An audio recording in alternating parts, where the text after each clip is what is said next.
Watch out. The killer is behind you.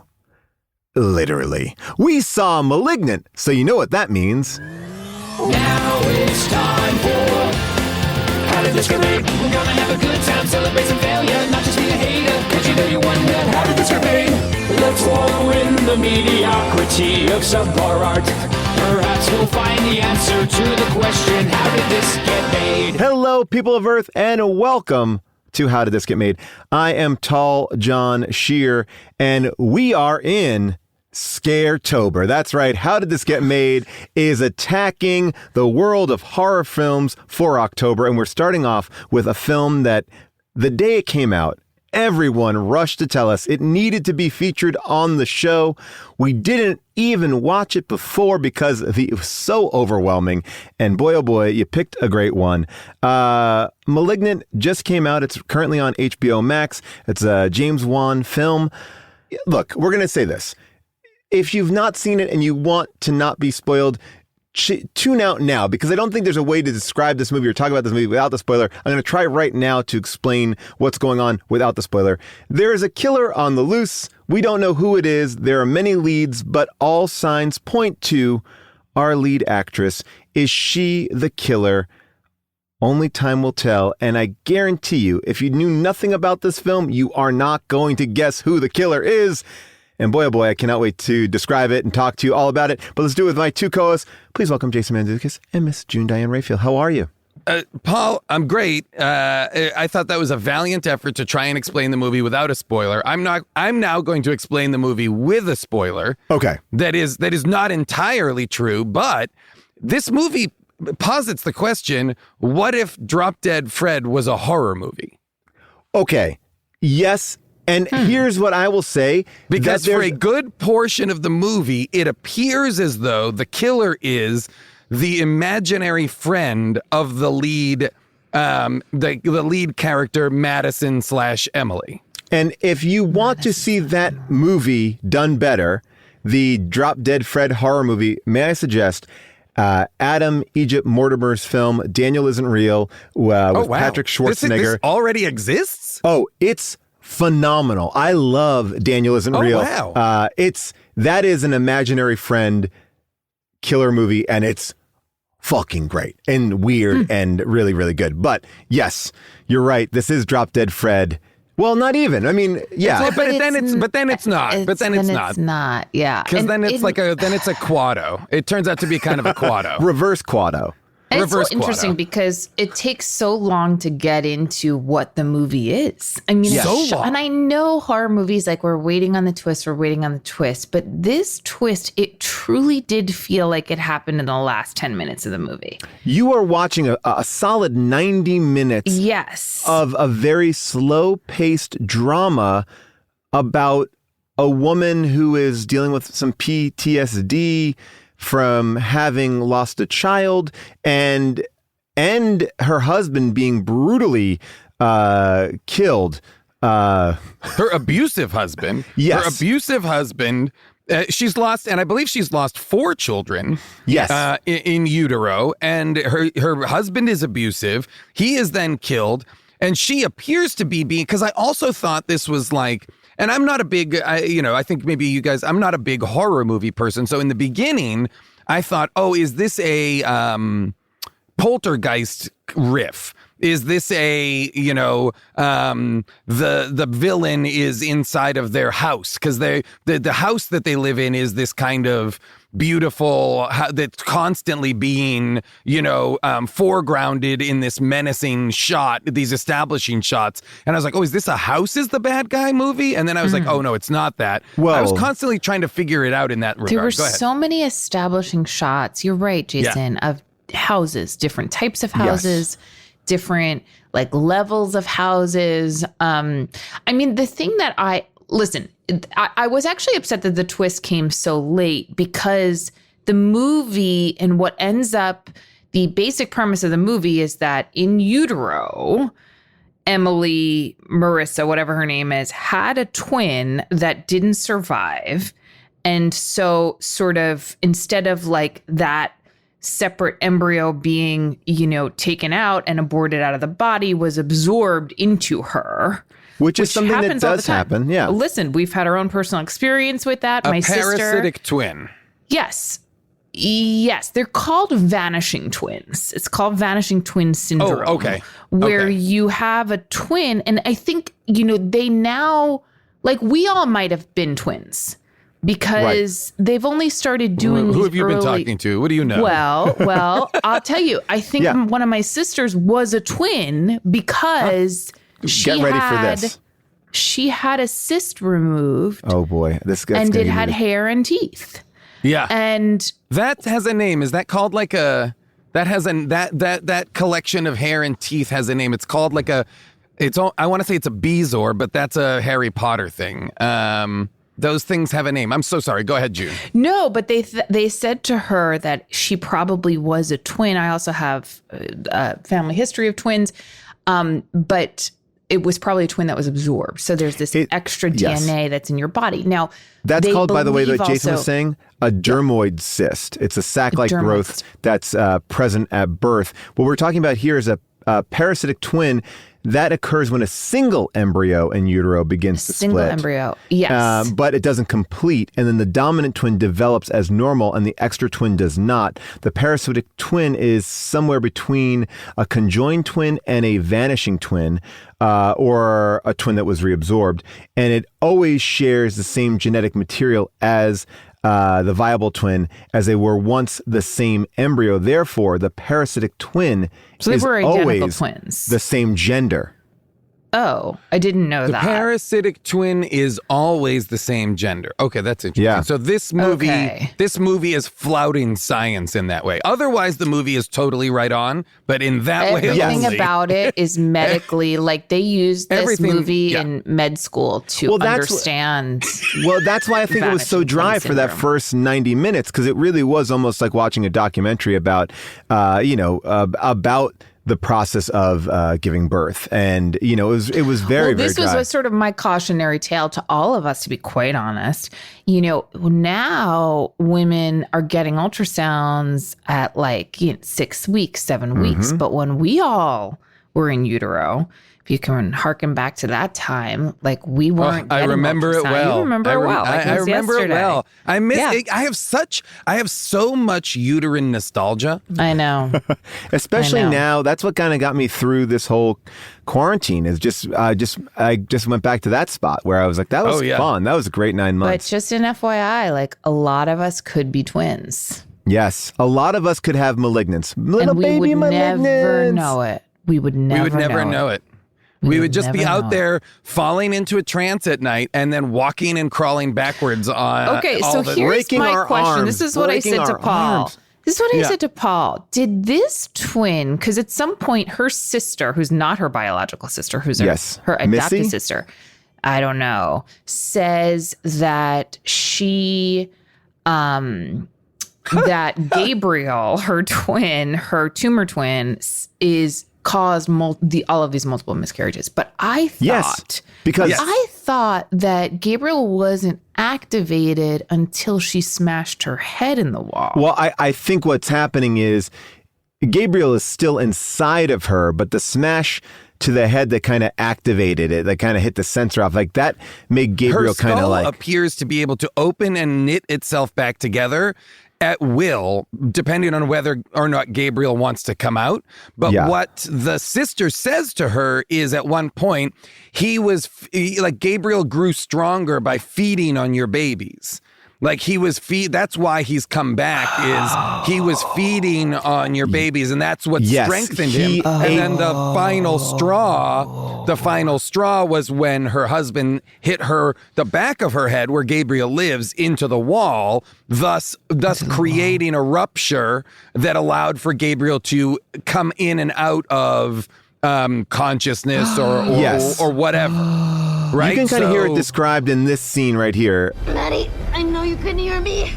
You have to fight him. Madison's not home. Madison, he killed your babies. He was the cause of your miscarriages. He was feeding off of your fetuses to build himself back up. Maddie, please come back. So they do lay it down, but it's such a giant premise. And it's so late in the game. And it's so late in the game. So late in the game. And that what I couldn't figure out about this movie was the movie doesn't have enough plot to sustain an hour and 50 minutes. No. You know what I mean? Like and I think James Wan is a very impressive filmmaker. Like there's a lot of very good tension in here. There's a lot of very imaginative camera work. I loved the shots that were almost like they were from above inside the house and looked like floor plans. You were looking down at the floor plan of the home, and she's running up and down stairs and in and out of rooms in a way that you're like, this is such inventive filmmaking. But they kept you in the dark for just too long. Well, because once it gets reveal going, that it's just like, oh, she's the twin, she's the bad guy all along. Okay, we knew it. But even crazier, not only is she the twin, but when the twin comes out, she just reverses her body. So it's one body, two faces. And what I found to be, obviously I don't need everything to be answered, but maybe just a little bit. I'll say it's interesting that she broke her arms to go backwards when she's malignant. But then how do the arms get back to the normal, like is malignant healing bones? Well, she also had on like a coat, an outfit. Yeah. There's definitely an outfit. Coat.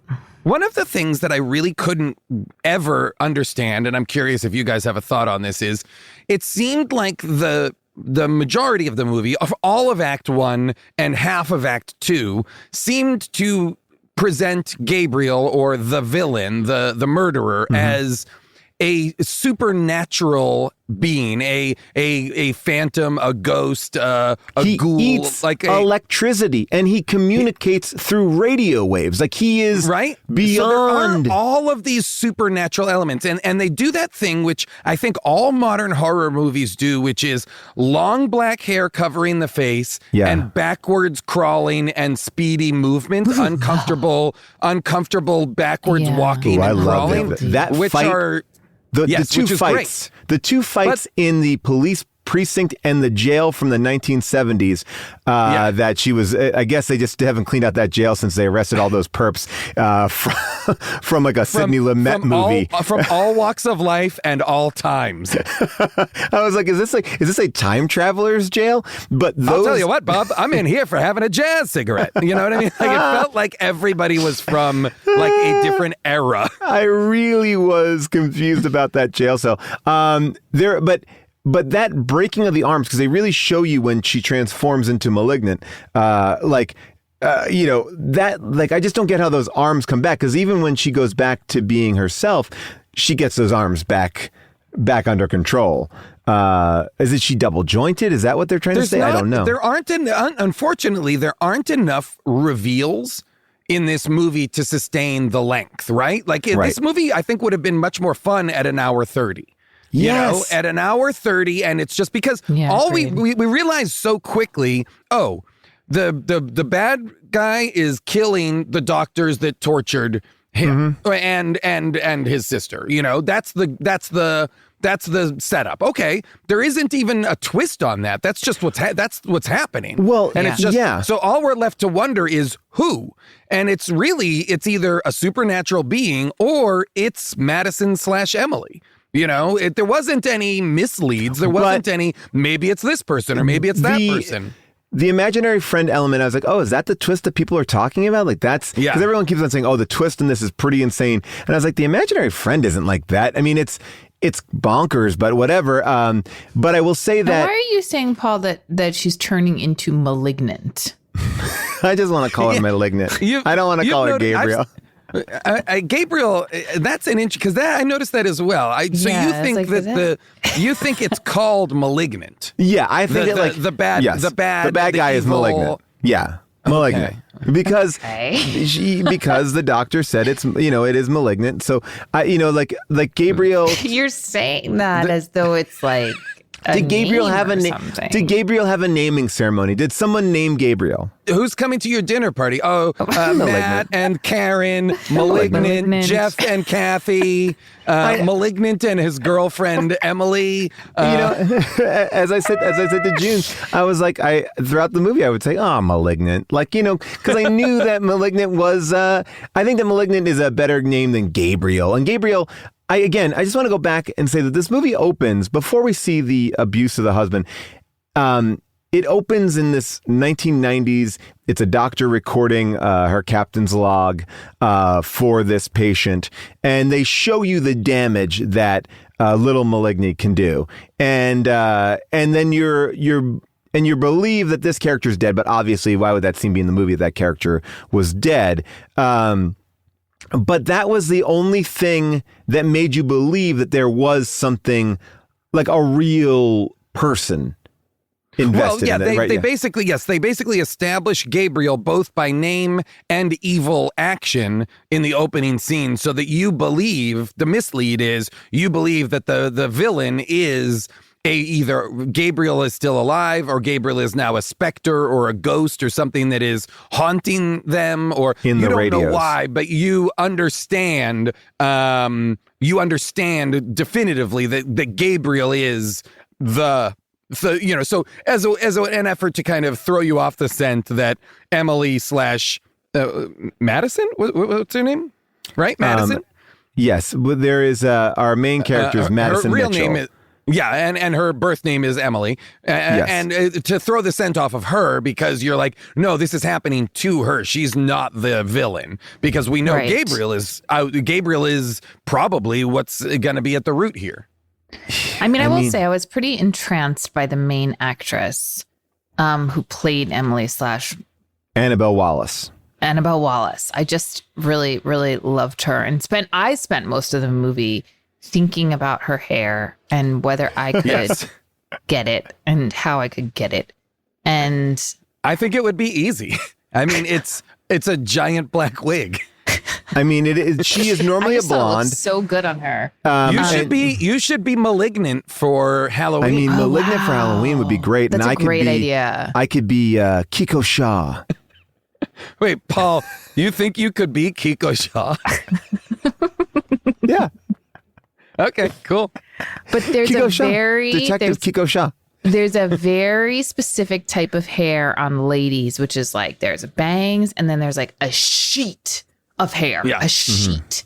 And she had, of course it's a wig, but she had that sheet, and it's like a sheet like you can peek through. Yeah. It is honestly the type of hair where like another person could be hiding inside of it. Well, that's what we need. And I mean, we that's what I need want. that. We want that hair. Yeah. We want that to hide a face. Now, I will say this. There is a scene in the movie where, and when you go back and rewatch it, which I have not done, but many people have told me that you can, as anything, you can do whatever you want with your time on this planet. But there's a scene where she is talking to Gabriel, and in the mirror, you see the back of her head, but it's totally fine. There's nothing going on there. So Gabriel...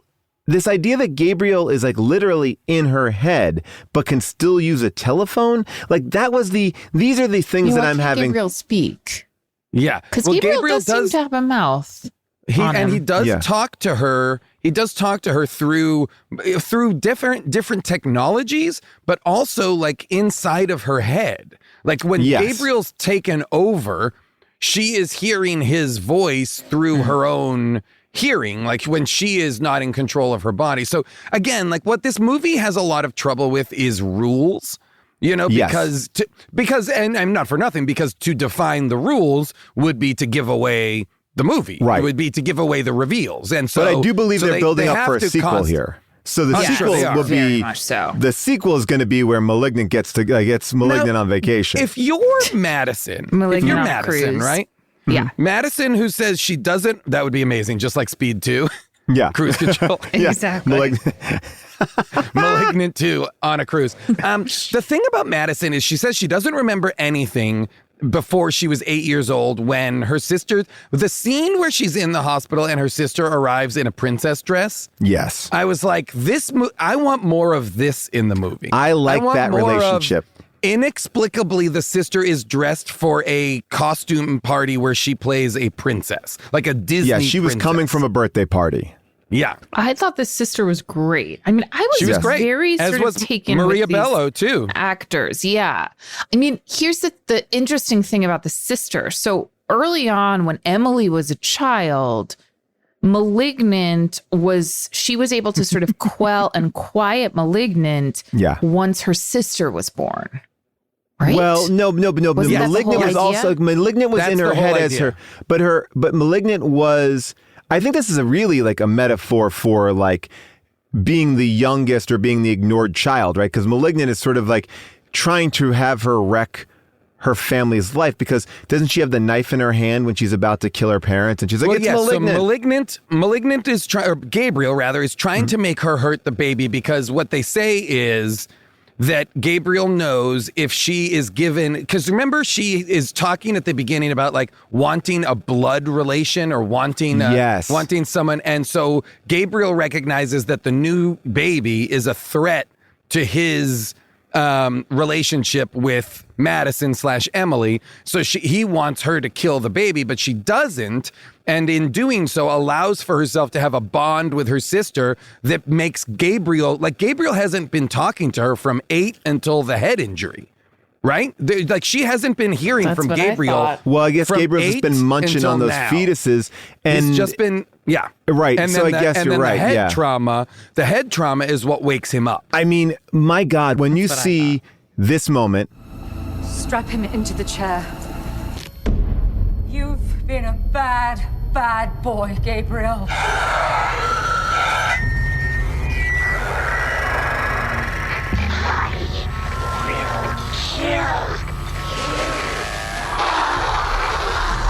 Oh my God.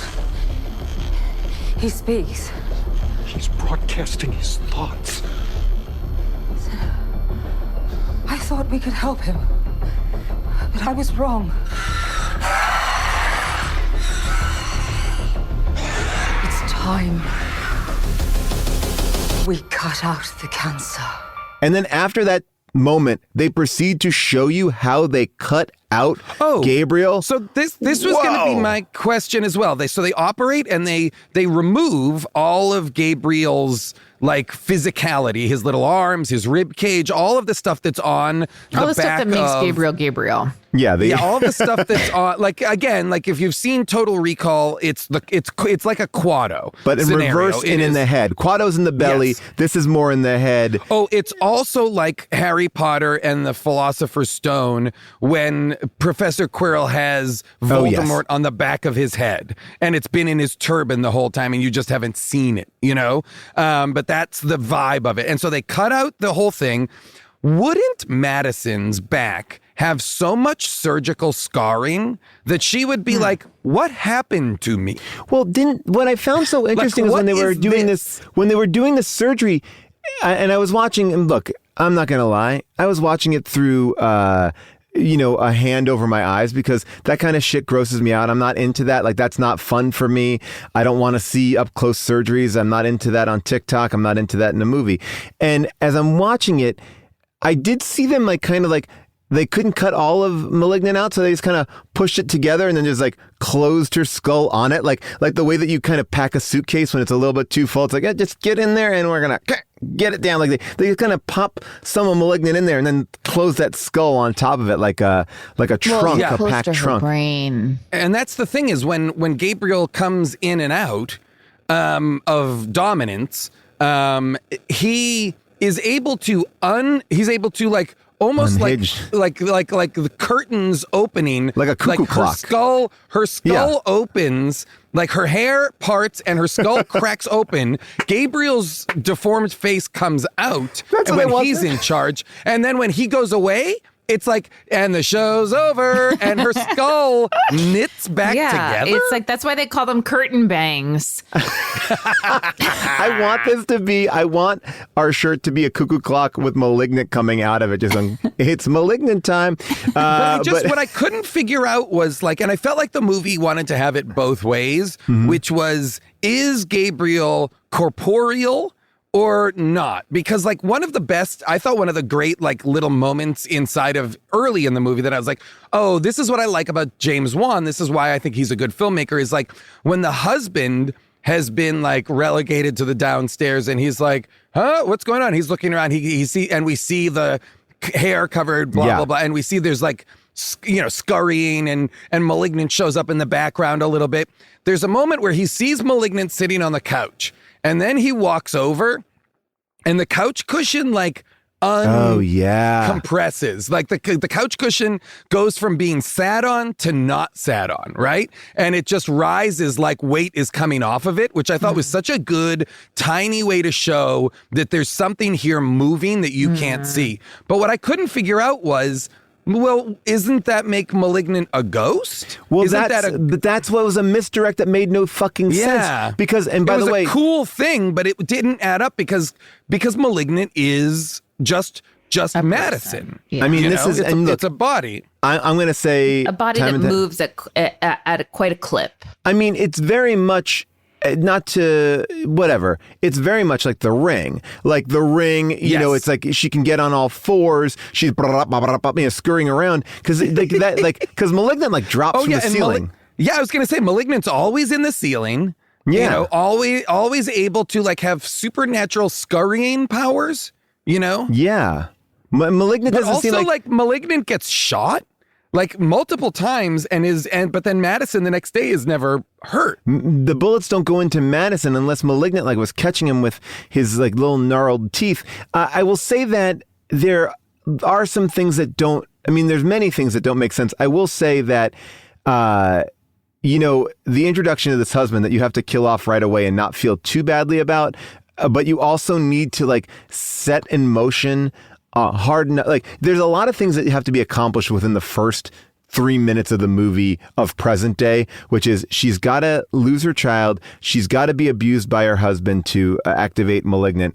And you have to like not like this husband. Like there's so much that you have to do. And I did think there are some very funny moments of just like very black and white. It's like, here's the husband on the bed watching UFC in the middle of the day. Like it was like on his phone. He's on his phone. On his phone watching UFC. And when he hits her, and there's nothing funny about domestic violence, but he hits her with such force. It was like a Fast and Furious hit. It was like The Rock. Well, the camera moved with it. The camera moved with his, again, it just creates an even more visceral sense of this abuse because the camera moves with his shoving her into the wall in a way that was like, whoa. It really was shocking. Guys, I'm now thinking about these miscarriages, and a part of me is like, maybe Gabriel was in his own way protecting Emily from having like a devil baby. Yeah. Wait. Do you think that the baby would come out like? Well, the baby's like going to share half of Malignant's, or at least a third of Malignant's DNA. I think you could also look at it as he doesn't want her to have a baby the same way that he didn't want her to have a sister. Right. Like that he wouldn't want her attention to be on something else. But again, I think what we I think the understanding is it's that shove, that the husband's shove and that's that why opens up the cuckoo clock. That's why they really, I think, foreground it so much and make it seem so, because she continually checking the back of her head and it's always bleeding.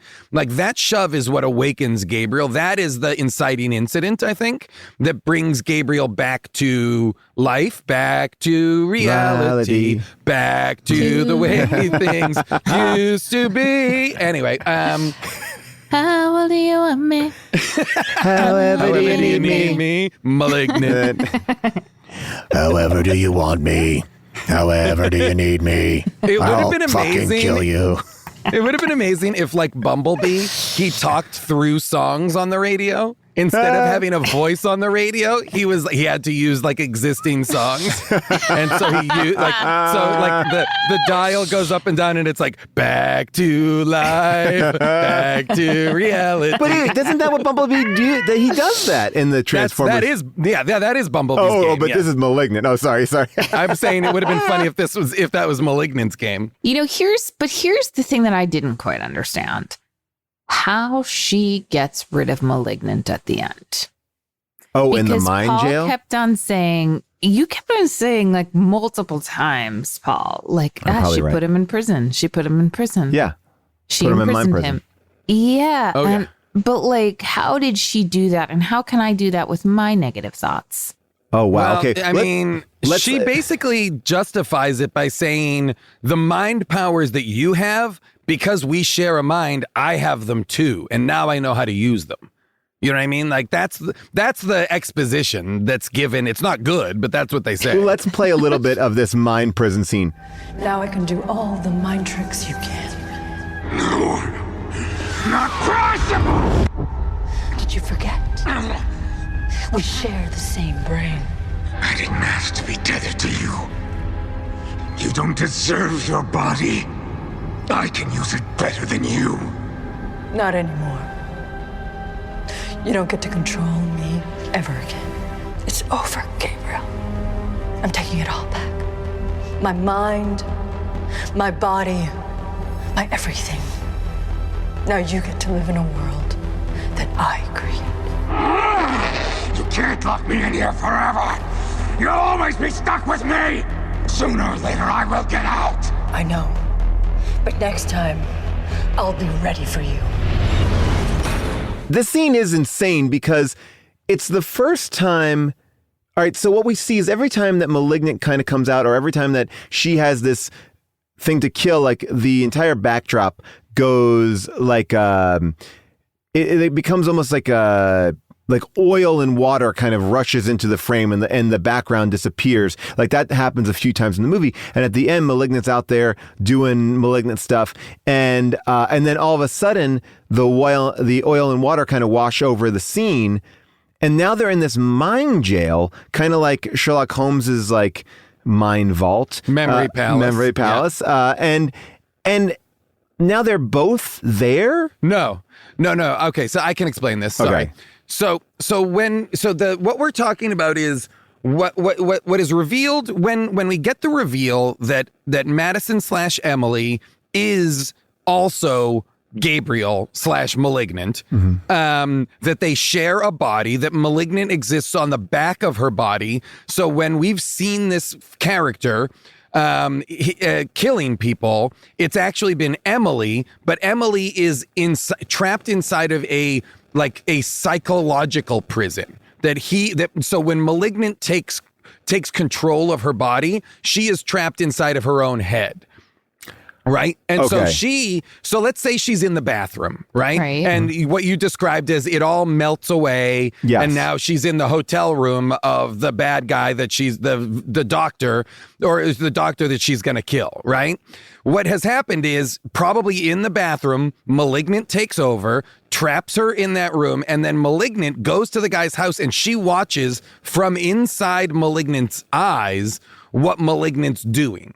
Right. And the end of the movie, she uses that trick against Malignant. So Malignant thinks he's shot the sister and is going to kill the mother. But that's just her showing him a false reality and saying, I'm in control. I'm trapping you in a false memory or a false idea of reality because I have the same psychological powers as you do, and now I'm using them against you. Well, but Jason, the things that she saw Malignant do were real, though. I know that's the movies wanting to have a moment where Malignant kills the sister and the mom, and you're like, oh no, but then they immediately undo it. That's just stakes. I think it's not good. It's not good. So the mom is still alive? Everybody's still alive. Yeah, the mom is still alive at the end. The sister is still alive. I know Even the sister's still alive at the end. The sister. Yeah. They are like when the sisters are hugging at the end. He dollies out wide, and the mom is just sitting. Not the mom. Sorry, the birth mother. Yes. The birth mother. Yes, not yes. Maria. Not the Maria Bell. The birth mother is sitting in her hospital bed, smiling so big it's hilarious. Insane trauma has just happened, regardless, and the fact that she's ending the movie like is so bizarre. Did you get it's a read really on funny. why she initially gave them up?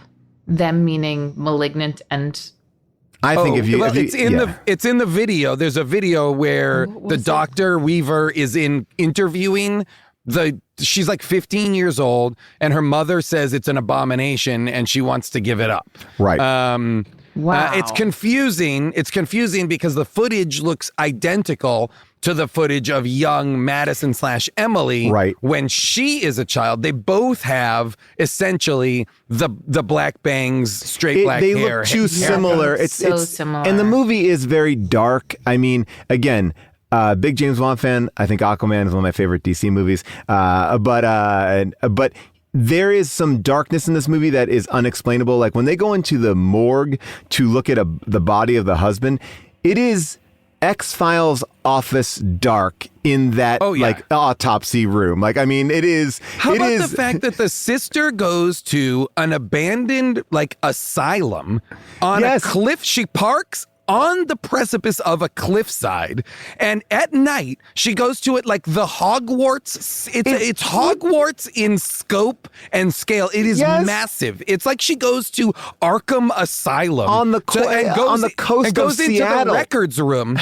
Goes down into the records room and immediately finds her sister's box of videotapes. By the way, this would be impossible. Well, it's also hard because like so the movie is so and dark, they should have kept her. She should have been dressed in a princess dress in that scene. Absolutely.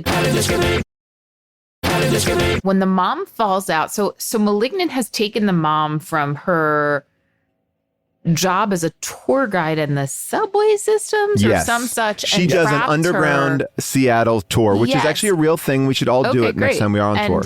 Which is cool. Is keeping her in the attic of Marissa or Melanie or whatever her name is, her house, taped up, and she eventually falls through the floor and into the living room. She falls through two floors. She must fall through two sets of floors. Which is so crazy. Like if you were to fall through one, just because you've fallen through one floor doesn't mean like you're going to fall through all floors. I fell through one floor as a child, and but I was caught. All right, so you were caught by the floor, very much like the Money Pit.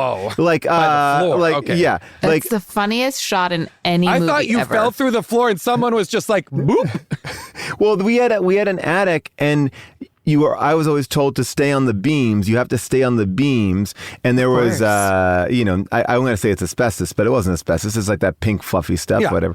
Insulator, Insulator. And fiberglass. Yeah. And so I slipped as I was walking on one of those beams, and my foot went into the fiberglass pink stuff, and my foot came right through the floor. And then I also took a drop, not. Well, the floor was probably just sheetrock. Yes, it's probably just not. It was not like it's just sheet. Probably something very. But that floor not capable of holding your weight. Well, that floor looked much sturdier. Like it looked like an actual floor. It looked like someone.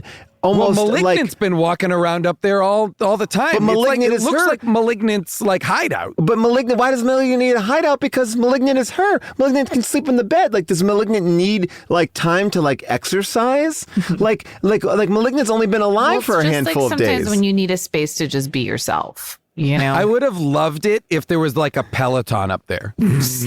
I would have liked it if Malignant likes the rower, and then maybe like the hydro. Malignant does the hydro. And then maybe like Emily does the mirror. So Emily could be facing one direction doing the mirror, and then Malignant the mirror is great. Just a quick plug for the mirror. At first, I was all about Peloton, and if they're still advertising on the show, I'm very much about them. But now I'm all on the mirror. I love both. I don't have a mirror. If the mirror people want to send me a mirror, I'll do it. Yeah, man, get a mirror. I'm curious. It's amazing. But what I love about this movie is every set is enormous. Like every room is so big to allow for cameras and lighting. And so like the attic has a revolving fan that's going around that is 8 feet in diameter. I mean, it looks like they are in an airplane hangar. Malignant's hideout, and it's just the attic of her house. It's just the top part of that house. Do you think that the establishing shots of the house are just show maybe you'll catch Malignant up there? Like maybe Malignant, like... I wonder. One of the things I kept doing in this movie was always looking in the background to see if they were populating it with like little things like that, and they weren't. Well, no, I was like, I wish there was more little things to pick up on, but it felt very kind of, again, once it's on the tracks, it felt very much on the tracks. I was very rarely surprised until a point when they were like, oh, it's an imaginary friend, and I was like, oh, I guess that's it. Like I guess I could have tried to figure that out, and then they were like, oh, it's not an imaginary friend, it's a parasitic twin. The coolest shot in the movie, which I've now, doing my research, have seen again, is the moment where she sees the cop. She is being reflected in the mirror, and Malignant is facing the cop. So that is a moment where you can see both faces. Now, I imagine if I am the woman running underground Seattle, and I am kidnapped by Malignant, and I am now taken to a nice house in the attic, a semi-furnished attic. If Malignant is like torturing me in this chair, every time that Malignant would walk away from me, I would see this other young girl and be like, oh, hey. Like, now, I guess I just was wondering how much of her is covered, like, can we flip it back? They do a lot of hair over her face, I think. Right. But the hair would have to go backwards. It would have to like go over the top. Like that would be almost like to do that. It's like a Donald Trump kind of comb over. Like this is like, because you're saying, but they do hair over Malignant's face. Yes. Which doesn't necessarily mean that the hair is over Emily's face. Because Malignant's face is popping out from the hair. The bangs are not giving that length. Well, there's no bangs for Malignant. Well, hang on. No, Malignant doesn't have bangs. There are no back bangs. I'm saying that Emily has bangs, so there's not that much that can drop. I think back bangs might be the t-shirt. But here's the thing. Like, I agree with you. Like Malignant has to part the hair and crack the skull open to be present.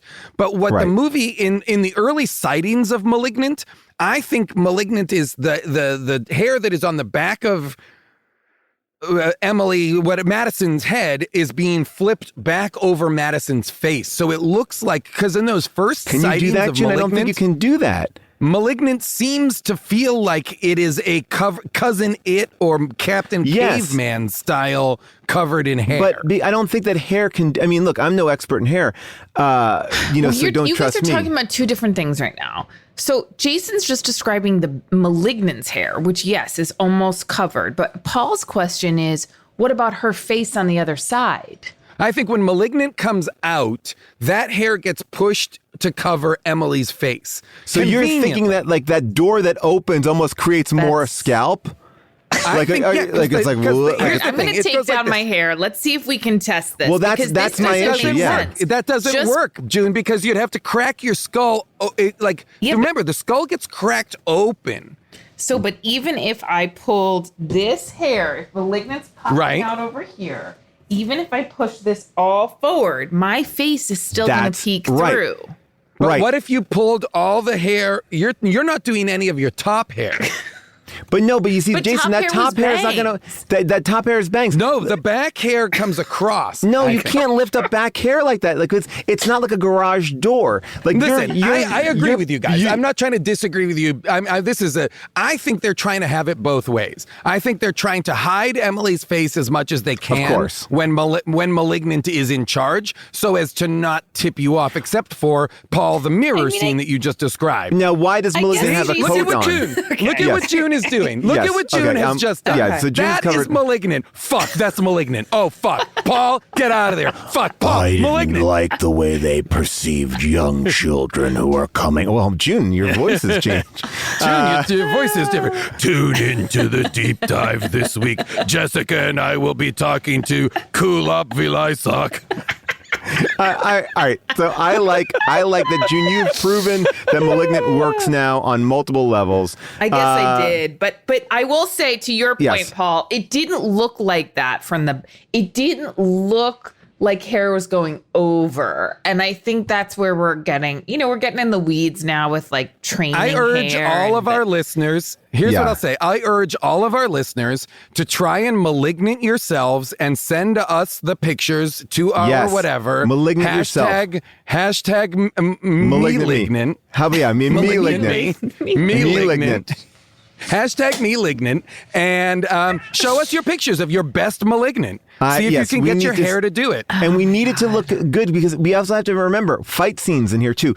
I don't know where the coat came from Malignant. I don't know where the knife came. Well, I guess I know the knife a little bit. We know where the knife came from. Okay, I want to talk about because when they go to Dr. Weaver's house, right? Doctor Weaver is the first. Is Dr. Weaver the first death? No, second. The because second the first death, the first death is the husband, not counting all the people who died in the hospital.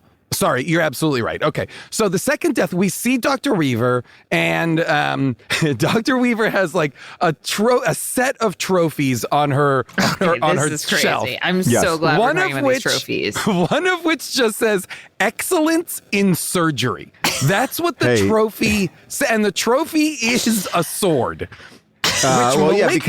Which Malignant then fashions into Malignant's weapon of choice. Now, you're telling me that sword is such a strong metal that it can be ground down into an actual blade? Yep. Like, that is insane. Excellence in surgery. Like, here's the thing. Like, okay, so if I don't feel like any surgeons are getting awards in general, like trophies. Like, to me, it's like your well, but by the way, not many surgeons are putting a Malignant back in the box. But like still, this person did, like your trophy is just like whether they lived or died. Like your legacy is in the people and living out their lives successfly. It is like they're not after. It's not like. It felt like sports trophies. Yeah. The way that I'm looking up are there any awards for doctors? And they're really like the awards that you'd be getting. I'm sure there are humanitarian awards. No, there's a lot of doing research or some such. But I'm going to tell you, a lot of them are Public Service Award, Medical Research Award, Special Achievement in Medical Science, a Medallion for Scientific Achievement. So none of them are for best surgery. None of them are just simply, you cut good, you got the appendix out. Like, you don't get like a first place for that. That scene where Dr. Weaver's in her office and Malignant basically crank calls her. I was like, this is hilarious. Oh my God. This is like... She's like, hello. And he's like, Dr. Weaver. I'm like, I feel like he's about to be like, Baba Booey, Howard Stern's penis. The voice of Malignant is pretty hilarious because, by the way, I just want to ask one quick question. I know we've Malignant ourselves, but Malignant has no hands. So Malignant has her hands. Right. But I guess what I'm saying is like when Malignant turns, the skull is opening. By what, Malignant's mouth? Or is Malignant like do you know how some people can tie like a cherry stem like into a knot? Like, does Malignant have to like work its tongue to like pop the back of the skull off? Because there's no help there to like shoot out. Well, that's why Malignant breaks her arms and wrists so that he can turn those to the forefront so that her arms will be usable moving backwards. Well, but that was the second part. I'm assuming Malignant is using those then hands to open it up wider. Open the curtains of the skull. The skull curtain open. And come out. Because I thought that maybe it was sort of a chin, lip, tongue thing where it's like Malignant. But again, Malignant only seems to be able to speak and interact through electronics. Or right? But a phone call. I mean, I guess that's technically electronics, but it was like one thing is like, and they said he's eating electricity. He's eating it, and then he's like broadcasting through like it's like Lawnmower Man. It's like there's a movie I remember called Shocker. I may have referenced it on this show before, where like a guy is getting electrocuted and he like lives in like the in like electric outlets all over the town, but like. controlling a phone and making it ring seems like that's like maximum overdrive level, like control of devices. I mean, that is really next level. That's again, that's where, and this movie traffics a lot in supernatural things that are never quite expressed or explained. That again, I'm like, is like also like, so this movie wants to have it all. Malignant has like supernatural speed and stealth and kind of can disappear and reappear as if it's a specter or a ghost, but it's also corporeal and has like the fighting style of like a ninja. You know what I mean? Like Gabriel knows martial arts. Gabriel knows, like, he's an expert fighter. And again, he's an expert fighter using Madison's body moving backwards. But maybe Madison is a stomach sleeper. And so when Madison is sleeping on her stomach, Malignant can like watch, you know, video tutorials and learn about like karate. I see. You think, or yeah. Or do you I think did like love do you think seeing Malignant like jump down those fire escapes. so good? The parkour stuff. I mean, great. that was amazing. Yeah. And it was also really good. Again, I think they use the kind of unnatural body movement, the backwards body movement, the cracking of the limbs, the crawling, upside down crawling. They use that to great effect. It's so unsettling. And then So unsettling. Seeing someone then walk backwards. and then when it's also so adept at physicality, it really seems very threatening. I just was like, well, what is this? Is this like why does Gabriel have this skill set? Why is Gabriel so good at fighting and making a sword? And like, I almost wanted to see like Madison go to like a kickboxing class and be like, oh, Gabriel knows because Madison knows. By the way, I will say that like the prison fight scene, and I know I probably already said it already, but that police fight scene was not only beautifully shot, but the choreography of the body movement there was still incredibly stilted, but like it wasn't just like I felt like whoever choreographed that sequence really was conscious of making it look like someone doing it from behind. Like it was very like it was lanky and weird, but also extremely smooth and violent. I don't know. Yeah, it I've was never great. seen anything like it. Yeah, that was pretty amazing. I gotta say, there is a lot about this movie that I really, really enjoyed. Yeah, me too. And I think a lot of that is James Wan is a fantastic filmmaker. Yes. You know, like this movie could have been like real schlocky and real kind of not worth the watch because it doesn't kind of add up story-wise.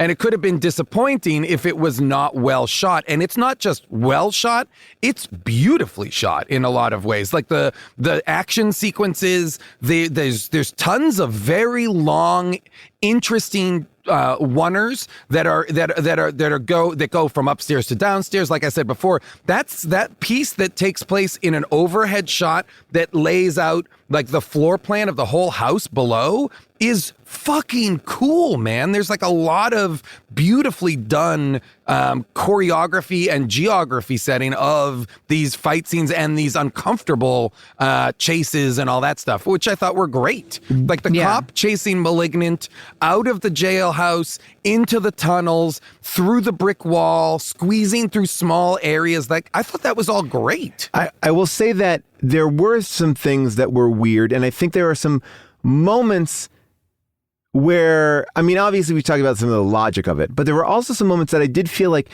that reveal of I'm adopted, which I'll play.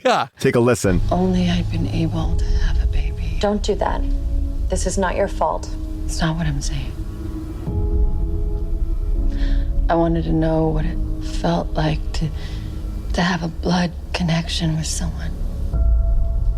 A biological connection.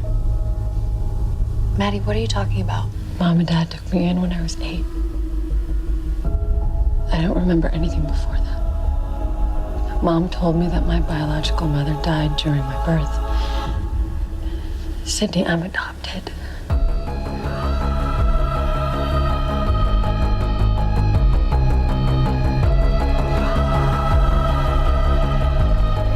That music sting, the Pixies where is my mind? So, which is just subtle, but it is like when that happened, I was like, what the fuck is this movie? Like, why do I care that she's adopted? I don't know enough about anything here that makes any difference. Right. Yeah, it really, at that point, it means nothing to us, you know? But that's the movie, again, that's the movie being like, well, we're not set up for it, so let's put music in to key the audience into the fact that this is important information, even though we haven't earned it yet. You know, like, even though we haven't earned this as a reveal, we're going to tell you by this music sting, it's a reveal, trust us. And if I'm a doctor, by the way, I'm just going to say this, I'm telling everybody about Malignant. I don't know why Malignant was so hidden. Like Malignant, that would have been a feat of science, right? Like, why were we being so coy about Malignant?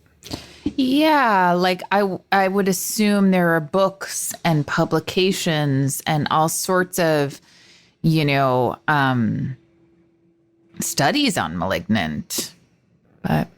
Well, it seemed to me, and I don't know what you guys felt like, the framing of both the doctors in that first scene where takes place in the past, the first scene with Gabriel, and then when the sister goes to the kind of Arkham Asylum evil kind of place, I think you're meant to believe these are not good doctors. Like this is shady, or this is like bad. These are bad people doing bad experiments on kids, maybe? Yeah. You know, something like that maybe like, this is work that is not for public consumption or is about evil, or I don't know. I was trying to figure that out because I was like, are these doctors kind of, did they have nefarious intent? And is that why Gabriel is now taking them out? I don't know. Or I don't know, you know?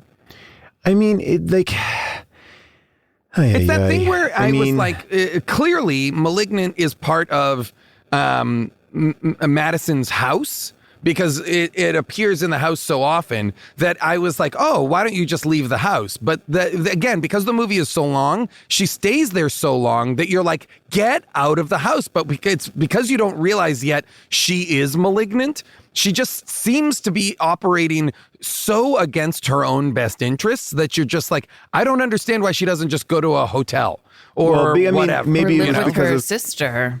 Well, her sister has a very small studio. I mean, she's just doing princess parties. She doesn't have a room for her. I wish that sister and the sister and the cop have a real will they won't they. I love that. And then the cop's associate is also like very kind of in love, unrequited in love with him. But she gives him shit. Which is I want to see that partnership. I like that partnership. No, not the partner. I'm sorry, not the partner. The girl with the glasses, who's always like, who the partner refers to as Miss Lonely Hearts. Yes. I think she's like very into the detective, and he's not returning her affection. Like I felt like all the police dynamics were pretty funny, but the police station is like from a TV show. The police station is out of a Batman comic book. I mean, it's floor to ceiling windows that are like 3 stories high. I was like, what is this? And whoever is the commissioner is basically on a real like ecological kick. Like, guys, turn off the lights at night. If we're not, use your desk lamps only. We're not going to be, our carbon footprint needs to be small. I will say that also, like the idea that, and I guess this is the question I want to ask you, because maybe I don't understand it still. Now, does Malignant become malignant and then go, I'm going to the underground tour? Or does she go to the underground tour and then become malignant? Like, because I'm thinking about Malignant, like trying to get downtown. Like, how does Malignant drive a car? How does Malignant get into this thing? Like, Malignant has to do a lot of things to get into an apartment building. Like that apartment building that guy lives in, maybe she's climbing up the fire escape, but she may have walked in the front door. I don't know. I guess that's my question. Does Madison/Malignant do all of that backwards? That's what I'm thinking. Like that's the question I'm asking. Is Malignant walking backwards? Like, because here's the thing we now know. Here's the thing we now know from the end of the movie. Her Malignant outfit is in the attic. Yes. Right? Mm-hmm. So she's getting dressed at home and then going out and committing these crimes. Yes. Right? So so now my assumption is she's turning into Malignant at home. She puts on the outfit and then she leaves. But that means she's walking backwards to like the Silver Cup apartments to kill this guy, which is it's a long walk. They really don't show any of that travel. Malignant out in the street. Because Malignant walking around in the street, you're going to call the cops. Backwards driving a Prius to the apartments would be very funny to me. I hate stick shifts. The stupid electric car needs a charge. Oh, does this have a 2? Damn it, my easy charge is not working. God damn it. But there is something funny too about where did the jacket was just maybe in the attic? Like, is that an attic jacket? Does Malignant steal that jacket from somebody? Oh. No. Like a little token, a little talisman? Like a trophy? Like, when's the first time we see the jacket? Because I feel like the Malignant finds the jacket and puts it on at one point. Yeah. But maybe I'm wrong. I don't know. It doesn't, maybe that's okay. I'm like, I don't know. Like, I was really, I'm in love with Malignant.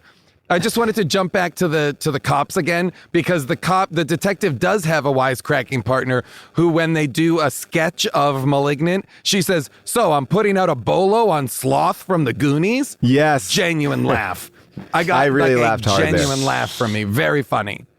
There's a lot to like, and I do believe that to me, this is all about the sequel, because now once we're in on it, I'm all on board with this idea. I don't know. I just really like it, and I want to see more of these. Like, I like that Malignant has like a full personality. I don't think we understand why it has a personality, because it seems like it was killed very early before these things would happen. But I guess there is this time in the mind jail. I think that Malignant is in the mind jail the entire time before she's activated. And I call her a she because I want to be truthful to the genetic material issue. So Malignant is in the mind jail, and that's where Malignant could be learning or training or just getting a little bit of an attitude. It would be interesting for sequel to see if actually like Madison could use Malignant's powers for good. Like if Madison was called upon to have to fight some sort of greater evil and had to actually enlist this part of herself and wake up Malignant in like a sweat lodge. Yeah. Why not use Gabriel's powers for good? You know, because Gabriel, as it's told to us, Gabriel makes her stronger. Gabriel makes her faster. Like somehow Gabriel is able to give her supernatural powers, right? Yeah.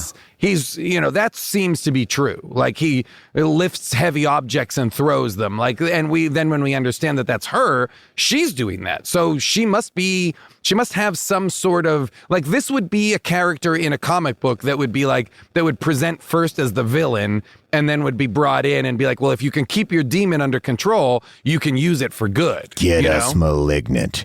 What do you want, you piece of fuck? It's basically, well, you know what it is? It's kind of a Dr. Jekyll and Mr. Hyde. It's kind of an Incredible Hulk scenario. Yeah. Or it's Two-Face, yeah. And, look, I just want more of this. My name is Madison. Your fake mother gave you the name Madison. Your shitty marriage gave you the name Mitchell. But you'll always be Emily to me. Who are you? You know who I am. Even if they say I'm only in your head. I don't know what you're talking about. You let them tell you I wasn't real. That I was just a voice, and you believed them. Now, I'm going to make them pay for what they did. One by one. Gabriel, no! Because I think that also what we're not getting a lot of is the fun of Malignant. I think we need more of that humor, more of that like kind of saucy. I like that. I like Malignant working for the good people now in the sequel, taking down a serial killer or something like that. I want it. More Malignant, less Madison. Yeah. I'm all on board. Like I would love it if the detective in Malignant 2 shows up at Madison's house and like she's living a normal life and he's like, I'm so sorry, but we need Gabriel. We've got a situation. We Interesting. need Gabriel. The only person who can help us is Gabriel. And because like this, one of the scenes that I really liked actually was the hypnosis scene. Where they come and they hypnotize Madison to try and get her to uncover her repressed memories, which is successful. But I'm like, I wonder if you could. I wonder if the future of this series is a world in which Madison can access Malignant at will. Kind of like the Incredible Hulk. Like, you wouldn't like me when I get angry. Yeah. Like, you wouldn't like me when Gabriel comes out, and then Gabriel comes out and kicks ass. I don't know if that's where they're going. That could be interesting. That's very It's not like there's going to interesting. be like more Malignants, right? This can't be like a thing. Well, there although there's may a be- lot of that doctor has a lot of files. I mean, there's a lot of There's a lot of those VHS tapes. There's a lot of Malignants across the world. I will tell you one thing that Molly sent me right here, that James Wan actually wrote a book, a limited series back in 2011 for Boom, called Malignant Man. Diagnosed with terminal cancer, Alan Gates is resigned to die until he learns that his tumor is a parasite. With a new lease on life and incredible otherworldly powers, Alan must fight against an evil army buried beneath society's skin, all while unlocking the secrets of his forgotten past. So Juan is all about like this, the cancer good guy, bad guy. It's its own thing. Look, Malignant Man might be our sequel. We might have like maybe a Malignant Wedding. I mean, it's a real body horror story about like how your body can betray you, how your body can be working against you. Like, that's really interesting that in perhaps an original consideration of this idea that the parasitic twin or the tumor is cancerous. It is something that is killing its bipolar host, bipolar disorder? I mean, it's a metaphor. There's so much here to unpack, and obviously, we did like this movie. And I have to say, a lot of people have been talking about this movie, and it walks this fine line of being completely insane, but really kind of fun to watch. And if you would have shut the movie off before the reveal, I would have said it was garbage and trash. But because maybe the slow burn was worth it, I don't know, but... And just to remember, if you're going to be submitting your photos, it is #Malignant. And it's your hair over your face trying to prove that you could be malignant. But remember, it's front malignant. You have to be... I bet there's going to be a lot of Malignants for Halloween this June, I'm going to already tell you. A lot of Malignants. On the Discord, people are already talking that you would make a great Malignant for Halloween. People said if you just had a dark wig on, you would be a great Malignant. Wow, that's nice to hear. Wow. Yeah, so that's already been happening on the Discord. That happened a little while ago. That was before we even announced that we're doing this movie. I would love, June, I would like for you to, now I'm going to say #June for Malignant 2.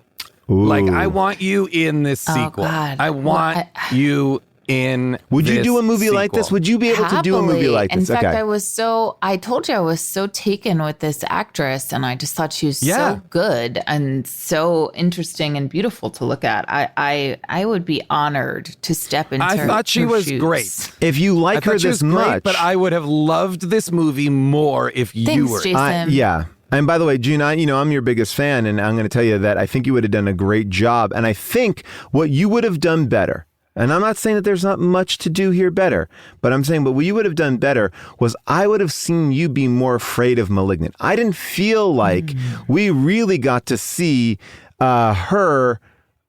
I mean, it's hard to come face to face when it's on the back of your face. But like, I feel like I didn't ever find her to be completely, she seemed more shell shocked than frightened. And I would like to, I think you could have been able to deliver some of that. And by the way, just so you know, Annabelle Wallis is in a lot of things, and she very much is in the James Wan camp, as she has been in, Annabelle. And so, this is a chance for her to really kind of, shine a little bit louder and or brighter, I should say, not louder. Louder. Yeah, I do think it's a tall order to have your acting partner, in the back of your head. It is very hard. And it's also very hard you also have to modulate what you're doing so that you don't give away the secrets. Yeah. You know what I mean? Like if she'd done her performance differently, it would have told She you didn't kind tip of what it. was going on. She didn't Yeah. tip And that's it. the hard thing. Like you, and that's why my complaint is really it's just too long. Yeah. Like if this movie had been shorter, it would have been so much more fun. Horror movies are I the think. best at 90 minutes, people. I mean, this is the length literally of The Exorcist. Like in The Exorcist, like also Yeah. a slow moving movie, but that that's is a to build the different pace. thing. A different Yeah. thing. What I would have loved, genuinely, although now that you've told me that it already exists, because when it revealed that when the cop says, so this is your imaginary friend, the killer is, wait, you're saying the killer is your imaginary friend? I was like, oh, this is why we're doing this movie. This is horror movie Drop Dead Fred, which I was so excited about. Well, again, I if you loved want that, go watch Daniel Isn't Real. I think Now you'll I'm- like it. yes. You'll really, So, really yeah, now enjoy that it. And makes that's sense. not a spoiler because it's right out in the front as we say it. By the way, we did talk about the detective, that female detective, the Miss Lonely Hearts. That is the co-writer of the film and James Wan's wife. So this is half of her brainchild as well. Obviously, there are people out there that are even more enthusiastic than we are. It is now time for a second opinion.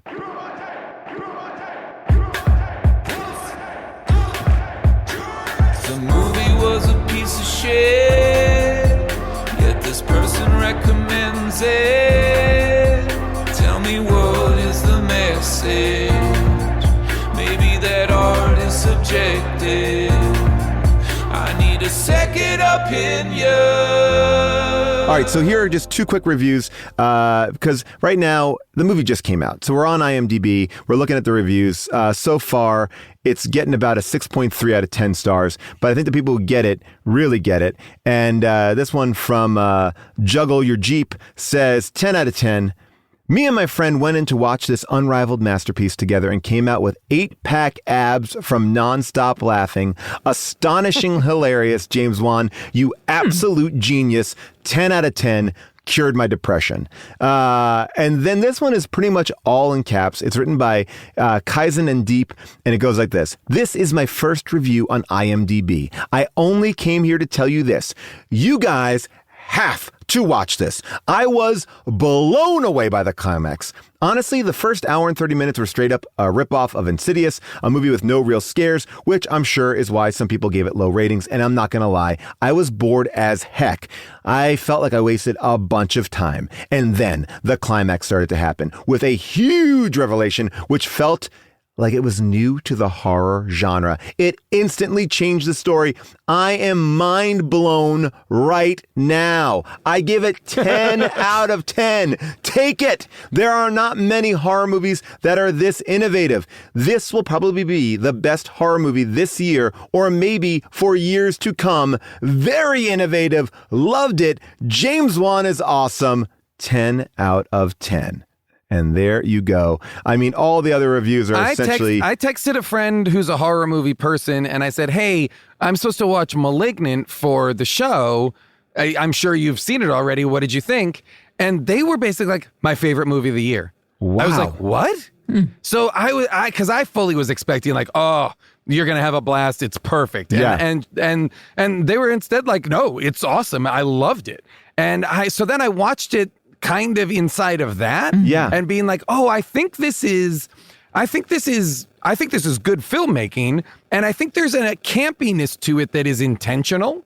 You know, not necessarily winky, but I think it's knowing what they're doing. You know what I mean? It's informed it's informed filmmaking. You know, even with the misleads and like the little bits of humor here and there and stuff like that. Like that's the stuff that made it good. To me, this is the perfect How Did This Get Made movie. Fun to watch, lots to talk about, but not a slog to get through. And I feel like that's what I mean. Yeah, and that if is it had been too serious, it would have been a slog. If it had been too like without this reveal, we would have been in trouble. Yeah. Without it is both of the reveals, yes, without first the imaginary friend reveal and then the parasitic twin reveal. Like both of those are like, wait, what? Wait, what? I'm all there. So I guess, June, would you recommend people watch this? Oh yeah, I really did enjoy it. I thought it was fun. Yes, it's a little long, but I think this is a fun movie to watch during spooky season. Spooky season, Scaretober. Enjoy it, people. All right, so we all are going around the horn saying watch it. But at this point, if you know the reveal, will it still be entertaining? It might actually be entertaining knowing the reveal. I mean, I think that's part of the biggest, like, what the fuck moment of it. But it actually might be fun, like the Sixth Sense, to kind of see both sides of it. Yeah, I think if you know I'm not going to watch it again, but I think if you watched it again knowing the reveal, I bet there are a bunch of moments that I didn't clock as being, like you said about the mirror scene. Like, I bet there's a bunch of clever stuff in there that is just not on first watch noticeable, you know? So I think, I think absolutely watch it. And again, I'm not a horror movie person. I've not seen Annabelle or any of the Conjurings or any of these movies. So this was like really one of the only kind of modern horror movies I've seen. And I thoroughly enjoyed how just batshit bananas it was. I was glad that it was. One of the best things I've ever gotten to do is go see horror movies with June Diane Raphael. And even in a movie like a film called Skeleton Key, when you screamed at the screen, June will yell back at the screen. This didn't give you those moments, although you were a little bit freaked out last night. I definitely was. Freaked out about a Malignant. Yeah, I was scared. Now, let's get into the most fun of the show, which is a chance for us to tell everybody else what we're up to, what we're doing. What do people want to watch, see, do? What do we want to tell them about? June, you go first. Yeah, no, everybody, the first 4 episodes of Grace and Frankie's last season were released a few weeks ago as a surprise, gift and drop. And if you haven't seen them yet, I encourage you to check them out. And then the rest of the season will be airing next year. And check out the deep dive with Jessica St. Clair and me, available everywhere on all podcast platforms. And yes, Jason Kulop-Vilizak has been a guest. Yeah, that's it. Well, June, and then quickly, if you want to just turn the mic over to your Malignant, does the Malignant have any plugs? My Malignant has not been pulling his weight, by the way. Okay, well, there we go. Yeah, in terms of bringing in some cash money. I will briefly say to people that they check out Star Trek Prodigy, which is on Nickelodeon, a new Star Trek animated show that I'm a voice in that is really beautiful and really fun and great. Like adventure. With the great Kate Mulgrew. With Captain Janeway herself, Kate Mulgrew, as part of it. And it's a great, super like adventure, Star Trek adventure type show, animated show. And that's about it. Yeah. Oh, and you know what? We've all been on it before, but there's a new season of Nailed It Up. June, you are in an episode. Or wait, did your season already come out, June? Yes, it did. It's just out now. Okay, it did just come out. Okay, and I am briefly in one of them, but I will say, please watch Nailed It. It remains one of the funniest shows, one of the most consistently funny shows to watch. And then also the series finale of Brooklyn Nine-Nine just aired. I'm in it briefly, but if you've been watching that show at all, it is a wonderful wrap up to a wonderful show.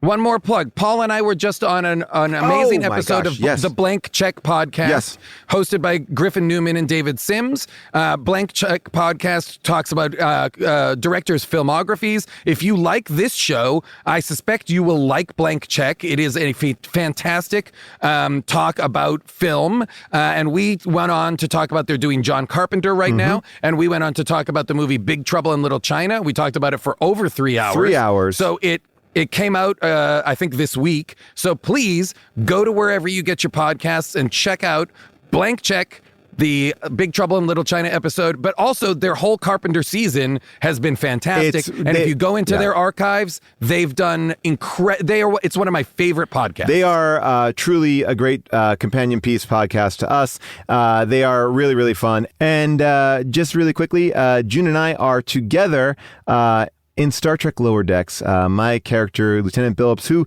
is very much in the background of Lower Decks, gets a full episode in this season, and June plays my mother.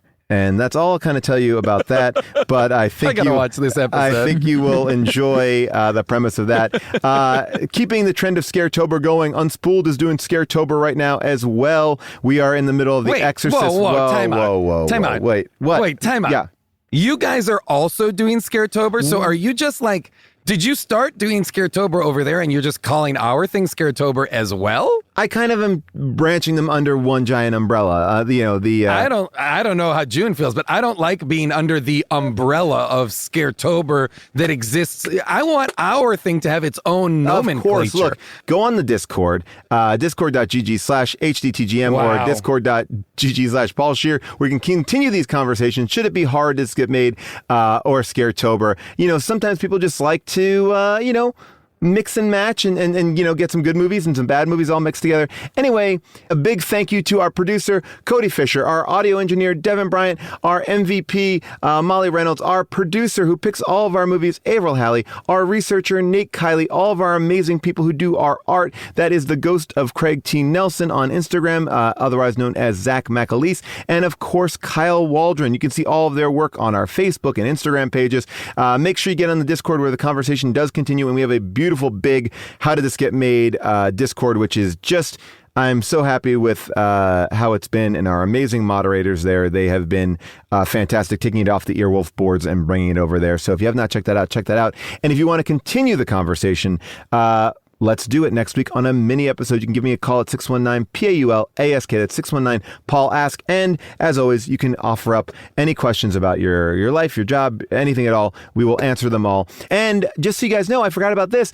Big news. We have the Saving Jessica Rabbit shirt in our store right now. People are buying them. And that's great to know. We also finally released our Dirt Bike Kid shirt, which is what is the title of this movie. And because it's Halloween, I don't know, just because I wanted to, I have pulled some old designs out from behind the wall where you couldn't get them before. And now we are reprinting some Undercover shirts, some Oozing Sexuality with Ernest shirts, and a Dragon Sound shirt as well. So there's some really cool things up on the TeePublic store. So tpublic.com/stores/HDTGM to see some of the classic ones and some of the great new ones that we have. Ratcheted Out. There's a shirt up there right now for that. And a Malignant shirt, which we will currently debate offline and then get one up there, hopefully by the time this is all released. So thank you everybody for listening, and we will see you next time on the mini episode. Bye for now.